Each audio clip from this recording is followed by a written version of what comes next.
try and match that enthusiasm if I can. That's okay. I'm really good. My name's Kevin. Hello. And we have AJ on the other side of the glass today, the dapper black suit. Do a little feeding for us as we do our dive show. We feed these guys every time we put a diver in the water, which is 3 to 5 times a day. They'll be getting about 28 to 30 pounds of food total, which is a lot, but there are a lot of rays in the tank, of course. We have the cow-nosed rays, the smallest of the species, hanging out near the middle here. Also the southern stingrays, mostly along the bottom. And even one rough-tailed stingray, the largest of the species here at the aquarium, that can easily clear 200 pounds. And we also have a variety of fish, from the yellow-tailed snappers to the large Bermuda chubs, the stripy-looking sergeant majors, even a look-down and grouper in this particular tank. And of course sharks as well. We do have bonnet-head sharks, swimming around near the top, like little hammerheads, and in the same family, but they are full-grown. Not so keen on the hand feeding, those guys. And these rays are feeding away, I believe. What's on the menu today? What do we know? There's herring and capelin is what we're feeding them from the bucket of mystery in her hip.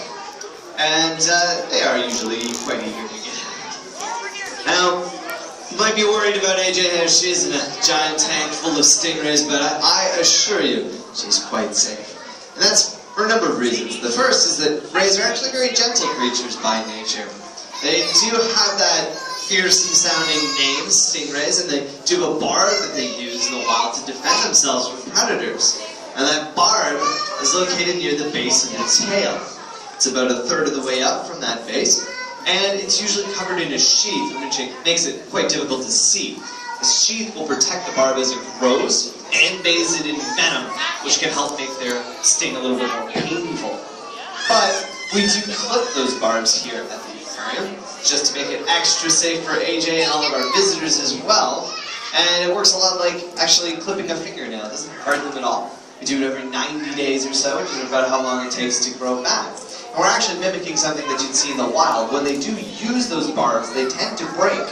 And it does take quite a while to grow back, which is one of the reasons why they only use it as a last resort. It's not something they use to attack or to catch prey or anything like that. It's only if they're very, very frightened. In fact, most people who are stung by stingrays are only stung because they accidentally stepped on the rays that they didn't realize were there. They don't like that very much at all. But they like to bury themselves in the sand, which can make them very difficult to see. Now, AJ here is getting her hand right up close and personal as she feeds these guys. Maybe we can get a closer look at it in a second here. Give those hand signals we've worked out before the show. But she is dealing with that other business end of the stingrays, the mouth there. The mouth of a ray is not might be what you might expect. You can see it on some of these guys as they come up towards the glass here. But the teeth of a stingray are not actually that sharp at all. They actually form what are called crushing or grinding plates. So their teeth are very flat and interlocking. They form these long plates that are more suited to smashing hard shells than they are for biting or tearing or anything like that.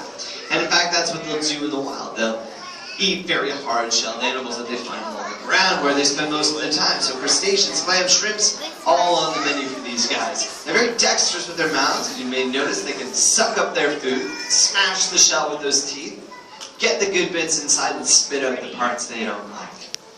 Well, more than happy to do that if we don't put the best food on the menu for them either. Now, there you go.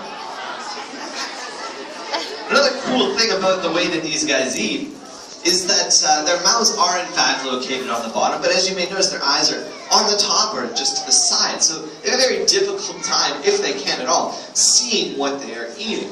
So they have to rely on their other senses when it comes to feeding. For the most part, the vision is about looking for predators and so forth. But what they'll actually do is use a variety of senses to help find their food. Besides taste, they'll also use a sense of smell. They'll also use an extra sense that we don't even have, but they do.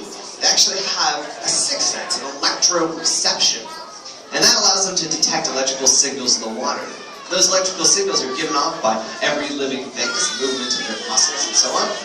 And they're sensitive enough that they can find their prey with it. In fact, a lot of the food that they eat, we wouldn't be able to see either because it'd be hidden underneath the sand, those same crustaceans and clams and so on. but they have no problem detecting it at all with that amazing ability. It's actually something that they share with their close relatives, the sharks. Sharks and rays are actually very closely related. They're both cartilaginous fish, which means they have cartilage instead of bone. If you were to give your ear, your nose a wiggle, and compare that to the bone and say your arm, you can tell the difference between cartilage and bone. One's a lot more flexible. That really does show as they swim around there. But sharks have that same electrical sensing ability, and they use it as part of their arsenal in detecting their prey. Now, another cool thing about rays and sharks is that they both have the same type of scales. They have what are called placoid scales, or dermal denticles, which essentially means that they're covered in teeth. Those scales are very tough, made of the same material as your teeth, dentine, and they can use it to help protect themselves in the water. Now, all of those little teeth come to a point, and all of those points face in one direction, face backwards. That cuts down on drag and makes them very efficient swimmers. However, rays and sharks don't feel exactly the same.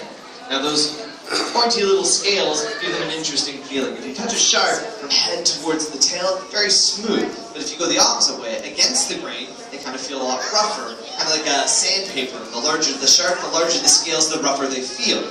Rays, on the other hand, especially along the sides, have a very different feeling, a very slick feeling, kind of slimy, a little squishy, kind of like a wet mushroom, if you take the analogy. Now, that's because they have an extra mucous membrane that the sharks do not have. And it's an important thing for them because they spend so much time lying on the ground, as you can see.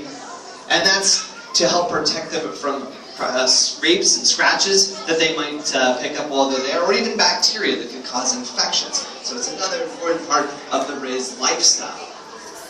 Another cool thing, of course, about rays, and we can see it as they swim along the glass here, is that the gills are also located on the bottom. It's just like the mouth is, so you can imagine that might make it difficult for them to breathe when they're lying flat on the ground. They want to be sucking up all that sand and sediment that could damage their gills. So instead, they'll use another cool adaptation that all rays and some types of sharks have. If you look to the top of these guys, just behind the eyes, you see the large holes that they have. Those are called spiracles. And some types of sharks have them, like I said. The white-spotted bamboo sharks upstairs in the shark touch area have them. And what they're able to do is actually take in seawater through the spiracles, close them off, and then pump it over the gills. So it allows them to continuously breathe without having to move around. It's also clean, easy seawater, unlike the stuff covered in sediment. So you may see them burying themselves in the sand, and the only thing that's exposed are their eyes and those spiracles, which is kind of cool. Other types of sharks do not have them. And some, like these bonnethead sharks that you see swimming around the top, not only lack them, but need to continuously move in order to breathe. They have no ability to pump that water over their gills, so they're always on the move. In fact, they're more dense than water, so if they stop swimming, they'll also sink. Which is some of the reasons why we ask you not to touch the bonnethead sharks in this particular tank. The rays and sharks and the shark touch, more than welcome to, and I do encourage you to get up there and feel all this for yourself. Now, all of these adaptations I've been talking about that the rays have make them very good at what they do, living along the ground in the wild. But unfortunately, because we like to eat a lot of the same things that rays do, crustaceans, shrimps, things like that, we can accidentally be catching rays while we're trying to catch those things. It's called bycatch, part of fishing, an unfortunate part. It's something you can do to help out ray. And other species, if you're so inclined, is to eat sustainably harvested seafood, which cuts down on bycatch and puts in quotas and keeps these guys around for years to come, which I'm sure we all want to do. But as I come towards the end of this guilt trip and talk, if you'd like to learn a little bit more about the rays, have any questions you have about the tank, about the aquarium in general, I'll be hanging out after the show. I'm more than happy to answer those for you. And AJ here will continue to feed for a little bit, and then probably hot dog for the camera if you want to come up and say hi to her. I'd like to thank you for coming out, guys. I hope you enjoy the rest of your day. I hope it didn't bore you. Cheers.